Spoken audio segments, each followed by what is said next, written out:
Dangote Foundation, in collaboration with the Forum of Young Global Leaders, has unveiled the recipients of the 2025 Aliko Dangote Fellowship, a cohort of gifted and high-caliber African changemakers that are selected as part of the prestigious YGL class of 2025. Now, this year's fellows join a global community of more than 1,400 young leaders who are tackling complex global challenges with bold ideas and transformative leadership, and they represent diverse sectors such as education, fintech, fashion, climate policy, and digital governance.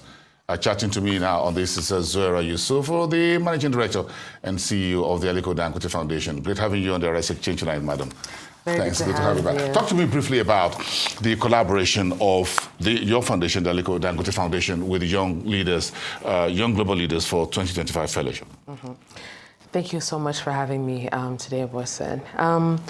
This collaboration started in 2011 when Alhaji Aliko was at Davos and realized that we didn't have enough African representation within the whole process. And then he was made aware of the young global fellows, young global leaders, and he said, well, why can't we have African fellows? What does it take to support them? And so that's how the whole program started. What it does is it gives talented, extremely smart, well-picked African people to be part of the YGL class first, and then when they're African, then they apply to become Dangote Fellows. What does this Dangote Fellowship do? It allows them to participate more broadly in YGL activities. There's a lot of things that the YGLs do. They take classes at Harvard, they travel to Japan, they go to Kenya, they do projects. And so the YGLs that were the Africans that were YGLs that were picked before we showed up had to pay for all these activities out of their pocket. Wow. And so our grant allows them to participate fully in the activities. And we really want, the issues that they're working on obviously are issues that are important to them as Africans.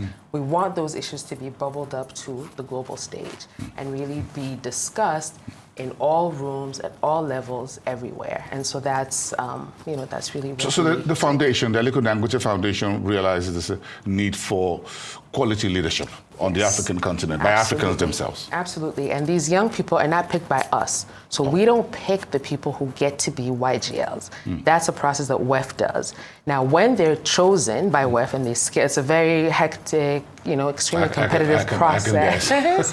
Very competitive process. Once they're chosen, then if they qualify, because we want them to be able to live in Africa, we want them to come back, we want them to be making something that is relevant to our continent, and so those ones are the ones that get the fellowship.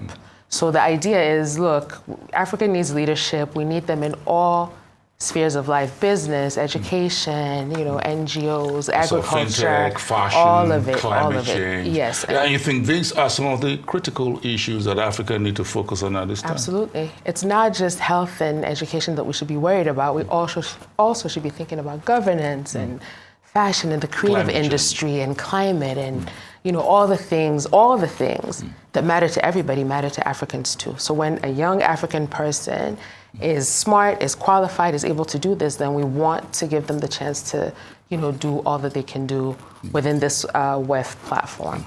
And with the global challenges that we have, do you think the Aliko Dangote Foundation's made the right decision back then, 14 years down the line? Yes, you we think have about 150 now, so we're very proud of them. I mean, some of them are names that I know we get the comment all the time that there's too many Nigerians. Why so many Nigerians? Well, 1 out of 5 or 1 out of 4 Africans is Nigerian. We're the biggest, this is the biggest. Absolutely, but the point is all of them are not from Nigeria. They're from everywhere, even from Niger, my country, from, this year we have somebody from Madagascar, we have people from Namibia, from countries that are not, necessarily well represented in a lot of these global fora. So we ask WEF to make an effort to really reach out to all the countries in Africa and find the most talented people. Very interesting, and a lot of talent on the continent. So talk to me about the funding of the program. What was the size in US dollar terms in terms of the grant? What does the other partners bring to the table? So we've spent about $1.6 million so far. We have these, 5-year grants at a time. So I would say in the next couple of years, we would have spent about $2 million because, of course, everything is more expensive now. So about $2 million is the size of our commitment for the YGLs. And the other partner is WEF. So this is in collaboration with the WEF Young Global Leader Program. So they, spend money putting things together. We spend money making sure that our fellows are able to attend. So it's really a partner. There's nobody else that's funding our fellows. It's just us. Like if somebody wanted to say, they wanted to send fellows, post-on fellows, they absolutely could. It sounds very interesting. In terms of those who are picked to be fellows and all, is it about being gender sensitive, something like that? Yeah, there's actually a pretty good mix.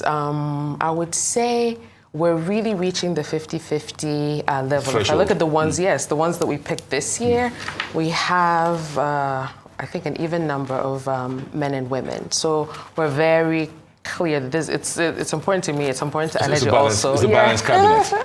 We have to make sure that we have balance, Yes. Absolutely. Yes. Yes. So when you look at the fellowship and other things that you have on your calendar, the Aliko Dangote Foundation for this year, how do things balance? How are things balancing out? We're almost halfway through the year. Yeah. So as we've discussed many times, we work on health, education, economic empowerment.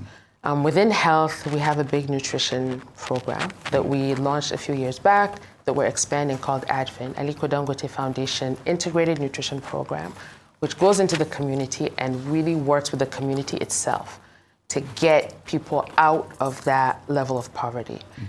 The pieces that we've added include, just helping people to not just understand what they need to do, but to make sure that they have the means to do it. So we have an economic empowerment component, and that's really changing how levels of nutrition are recorded in the areas. One particular LGA where we started doing this in Kano, Kura LGA, it's been 2 years. We don't have any more cases of severely malnourished children because the community has understood how to take this on, what to do, and how to really take care of the children. It's not just about giving them ready-to-use therapeutic food, which we can do, which we have, but it's really about making sure that the community understands what are the drivers and how can they, work together. Navigate. How do they navigate? Yes. And it's not just about giving them advice. Okay, yes, we're telling you that your baby is malnourished, they need better food, but how do you get it? If there's no option for you to make money, teach them how to fish. Teach them how to fish. That's exactly what we're doing. And it's really difficult, and it takes a lot of time. So that's taking up a lot of time. We've been doing this million bags of rice distribution. We're finishing in the next few days. And we still have a few states where we're still delivering, like Oyo, I know a couple Bayelsa that we're still delivering to. Quite a whole lot. It's a lot. It's a lot of work. Quite a lot of whole lot logistics. to do in a country of 200 million people. Zouera Youssofou, thank you so much for coming in tonight. The Managing Director and CEO at Aliko Dangote Foundation. Thank you. And we wish you all the best. Congratulations on what has been achieved on the ground. All right, have a wonderful evening, everyone.